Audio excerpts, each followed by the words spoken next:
Estamos de volta contando a história de sucesso do zagueiro Léo do Cruzeiro.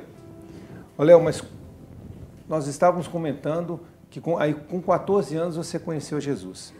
E desde essa época você realmente começou mesmo a servir a Deus ou não? Você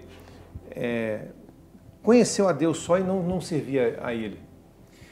Não, foi pelo contrário. Quando eu tomei a decisão assim de aceitar Jesus, né, publicamente, de ir na frente, de querer mesmo a Cristo, daquilo de Deus tocar no meu coração, Deus tocou no meu coração de uma tal maneira que eu passei, então, desde aí, a servir a Cristo. Aí era praticamente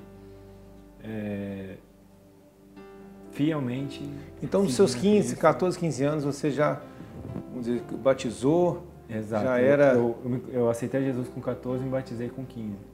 E era na virada do ano. Agora uma coisa, Léo, devido, né, hoje a gente vê que você é um jogador de sucesso, um cara super conhecido, tem na sua posição, é super respeitado. Você acha que Deus fez a diferença na sua vida? Com certeza. Com certeza. Primeiro assim que eu vejo nessa caminhada toda, tinha muitos jogadores que eram muito melhores do que eu. Muitos jogadores que também tinham uma promessa de Deus na vida deles. Muitos jogadores que mesmo sabendo dessa promessa, não quiseram ouvi-la assim, de uma tal maneira. Que eu acredito assim, claro que é por misericórdia, mas por servir a Cristo, em certos momentos de dificuldade eu tinha alguém a me apoiar, eu tinha alguém a me segurar. E com certeza foi Deus que foi abrindo as portas e segurando a minha mão nos momentos que foram cruciais, assim, porque a categoria de base ela é um pouco cruel, assim, às vezes, com o jogador. São muitos meninos, muitos jogadores, e da noite pro dia eles não te querem, não servem, vai só se afunilando, né? E até um certo ponto de você... Eu vejo tanta mão de Deus assim, porque no meu primeiro jogo foi um clássico, um Grenal, né, um dos jogos mais importantes, assim. Isso. E Deus me deu uma oportunidade de fazer um gol nesse Grenal. Olha só. Foi uma história assim muito muito interessante, porque foi até o Fernandão, né, na verdade, o falecido Fernandão. Ele falou assim, começou a falar assim que era praticamente um menino da base, que eu estava subindo, né, categoria de base. Aí ele falou assim, não, a gente vai atropelar ele, vai fazer isso, vai fazer aquilo. E eu dei uma declaração muito engraçada. Eu falei assim, não, quando eu entro em campo, eu sempre entro para defender o meu prato de comida. E na verdade, quando eu fiz o gol, foi um gol muito estranho, assim, foi um gol de ombro, que na verdade foi até em cima do Fernandão. E o narrador falando assim, não, o prato de comida, o prato de comida e tal. E eu vejo assim, nos mínimos detalhes, Deus agindo.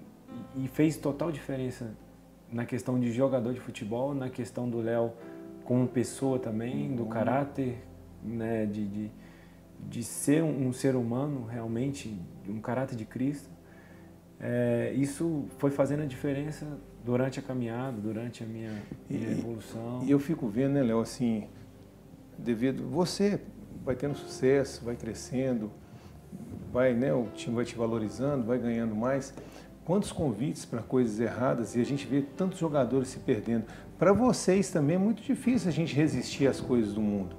Né? Como é que lidar com isso dentro de uma concentração só de homem? Você vê que no Cruzeiro que a gente vê que tem muito cristão, mas tem muito mais pessoas do mundo, né, que gostam de coisas erradas do que de cristão mesmo. Na verdade, nesse meio as coisas vêm muito fáceis, né? Assim, a fama, né? Na verdade, todo mundo quer ser amigo, todo mundo quer se aproveitar um pouco. Tem aquelas amizades ruins, tem aquelas pessoas que vêm só para aproveitar também. Se o jogador em si ele não tem uma certa base, um certo foco, assim, ele acaba se perdendo no meio desse caminho. Como eu disse aqui, tanto nas categorias de base como também no profissional. No profissional o assédio é muito maior, claro. Mas é um meio um pouco de coisas fáceis, que elas vêm fáceis. Se você não saber discernir ou ter inteligência de se desviar delas, você acaba caindo mesmo. É propriamente o que a Bíblia diz, né? São dois caminhos, um caminho largo e um caminho estreito, que é um caminho difícil de você dizer não a essas coisas. E seguir no seu caminho difícil, mesmo às vezes você dizendo não, as pessoas vão te criticar, vão te chamar disso, daquilo. Mas não se desviar, né? Ô, Léo, e a gente fala assim, né? Mas nesse período profissional, né? Já com fama, com tudo, você passou um período difícil aí, que nós acompanhamos aí, né? Mas nesse período, o que passava pela sua cabeça? Você, bem fisicamente, sem lesão, sem nada, e banco. Uma coisa que, assim, que eu particularmente vi, assim, você todo momento treinando, não desistindo. Na sua cabeça, o que passava? Na verdade, assim, o futebol são três coisas, assim, que são uma parte muito ruim, assim, que aquilo te prova, né? A primeira é a lesão. Quando você tem uma lesão, aquilo te prova bastante, amadurece bastante. A segunda é o banco de reserva e a terceira é uma dispensão. Quando você não renova o contrato, quando você não é mais aceito, assim, vamos dizer, pelo clube. Essa questão do banco de reserva me trouxe muito amadurecimento, porque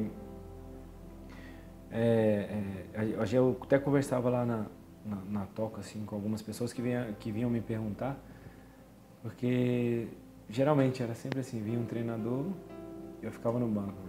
Depois conquistava a confiança dele pelo trabalho, pela dedicação. Depois vinha trocava o treinador, voltava para o banco de novo, tinha que realmente conquistar a confiança dele, saber que é um cara trabalhador, que se empenhava e tal, que ele podia confiar. E eu sempre tenho na minha mente assim um versículo assim, né? Lamentações 3, que diz assim: bota a boca no pó, talvez ainda haja esperança. Isso me fortalecia bastante.